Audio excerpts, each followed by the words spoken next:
आज पहला एजेंडा ऊर्जा विभाग का था, जिसके अंतर्गत Bihar State Power Holding Company Limited के अनुषंगी वितरण कंपनियों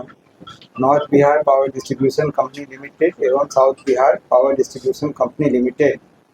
के अंतर्गत द्विस्तरीय उपभोक्ता मुख्य अभियंता के 2 पद एवं विद्युत अधीक्षण अभियंता के 2 पद सृजित करने की स्वीकृति दी गई। उद्योग विभाग का अगला एजेंडा था, जिसमें messrs leap agri logistic Madhubani private limited को बिहार औद्योगिक निवेश प्रोत्साहन नियमावली 2016 के प्रावधानों के आलोक में वित्तीय प्रोत्साहन क्लियरेंस की स्वीकृति दी गई। उद्योग विभाग का ही अगला एजेंडा था, जिसमें वित्तीय वर्ष 26-27 में केंद्र प्रायोजित प्रधानमंत्री सूक्ष्म खाद उद्यम उन्नयन योजना का अवधि विस्तार भारत सरकार द्वारा 30 सितंबर 2026 तक किए जाने के कारण इस अवधि में इसके क्रियान्वयन हेतु केंद्रांश एवं राज्यांश मिलाकर 164 करोड़ 51,60,000 रुपये की स्वीकृति दी गई। चौथा एजेंडा डेयरी मत्स्य एवं पशु संसाधन विभाग का था। इसके अंतर्गत इस वित्तीय वर्ष में बिहार राज्य के भोजपुर जिला में स्थित बानासुर मत्स्य बीज प्रक्षेत्र में केंद्र प्रायोजित प्रधानमंत्री मत्स्य संपदा योजना के गैर लाभुक अवयव के अंतर्गत इंटीग्रेटेड एक्वा पार्क की स्थापना हेतु केंद्र सरकार के केंद्रांश 18 करोड़ 72 लाख और राज्यांश 12 करोड़ 48,37,000 कुल 31 करोड़ 20,92,000 की राशि पर योजना की स्वीकृति दी गई।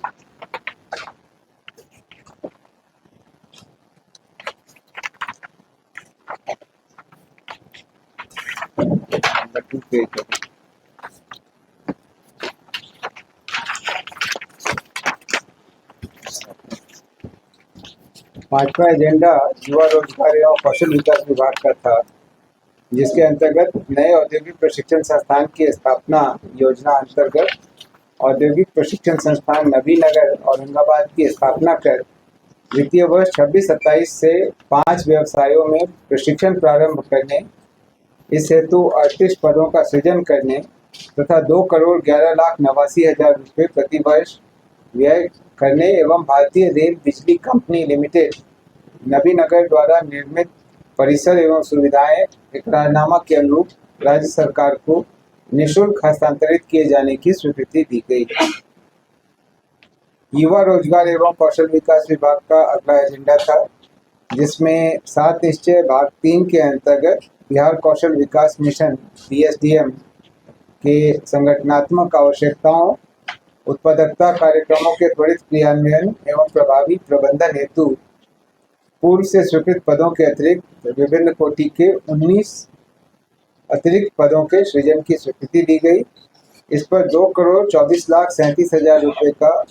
वार्षिक व्यय अनुमानित है। समाज कल्याण विभाग का अगला एजेंडा था, जिसके अंतर्गत बिहार बाल विकास सेवा भर्ती एवं सेवा शर्त संशोधन नियमावली 2026 की स्वीकृति दी गई। सूचना प्रौद्योगिकी विभाग का अगला एजेंडा था, जिसके अंतर्गत बिहार सूचना प्रौद्योगिकी सेवा नियमावली 2026 के गठन की स्वीकृति दी गई। उद्योग विभाग का अगला एजेंडा था, जिसके अंतर्गत मेसर्स वरुण बेवरेजेस लिमिटेड औद्योगिक क्षेत्र नवानगर जिला बक्सर को बिहार औद्योगिक निवेश प्रोत्साहन नियमावली के संगत नियम के तहत वित्तीय प्रोत्साहन क्लियरेंस की स्वीकृति दी गई। स्वास्थ्य विभाग का 10वां एजेंडा था, जिसके अंतर्गत दरभंगा जिला के एम्स के लिए चयनित भूखंड में निकटवर्ती नदियों के उड़ाहीकरण से प्राप्त मिट्टी एवं गाद का उपयोग कर मिट्टी भराई एवं समतलीकरण कार्य करने हेतु जल संसाधन विभाग को प्राधिकृत करने तथा पूर्व से स्वीकृत योजना के अधीन जल संसाधन विभाग को प्राक्कलन के अनुसार राशि उपलब्ध कराए जाने की स्वीकृति दी गई।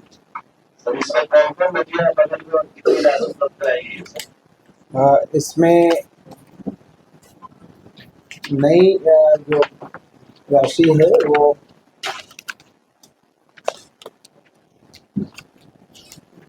184.65 करोड़ रुपए की राशि प्राकटित की गई है।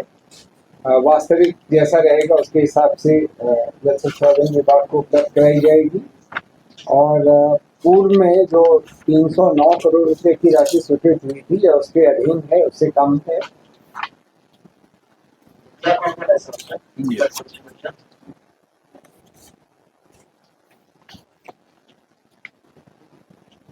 खिरोई, बागमती,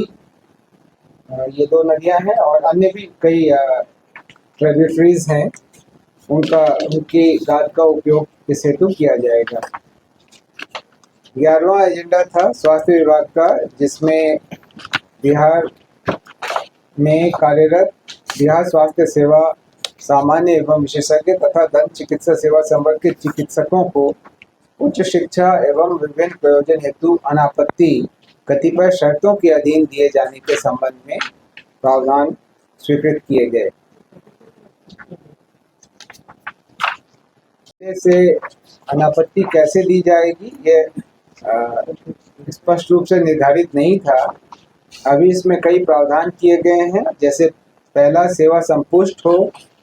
3 वर्ष की नियमित लगातार कार्य करने की संपुष्टि नियंत्री पदाधिकारी द्वारा की गई हो, चिकित्सकों को उच्चतर अध्ययन कर विभाग में योगदान देने के पश्चात पुनः राज्य के बाहर और निजी संस्थानों में उच्चतर अध्ययन के लिए 5 वर्षों तक अनापत्ति नहीं दिया जाएगा, यानी अगली बार जाने से पहले बीच में 5 वर्ष तक यहाँ कार्य करना है। इसी तरीके से अन्य भी प्रावधान किए गए। स्वास्थ्य विभाग का अगला एजेंडा था, जिसके अंतर्गत मुख्यमंत्री चिकित्सा सहायता कोष से राज्य के मरीजों को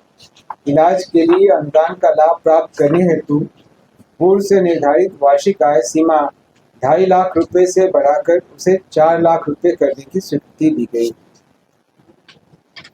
राजस्व एवं भूमि सुधार विभाग का अगला एजेंडा था, जिसके अंतर्गत कैमूर जिला में मोहनिया अंचल के मौजा दादर के अंतर्गत 7 एकड़ अर्जित अधिशेष भूमि डेयरी एवं दुग्ध उत्पादन संयंत्र के निर्माण हेतु डेयरी, मत्स्य एवं पशु संसाधन विभाग को निःशुल्क अंतर्विभागीय स्थायी हस्तांतरण की स्वीकृति दी गई। आज कुल 13 एजेंडों पर कैबिनेट की मुहर लगी।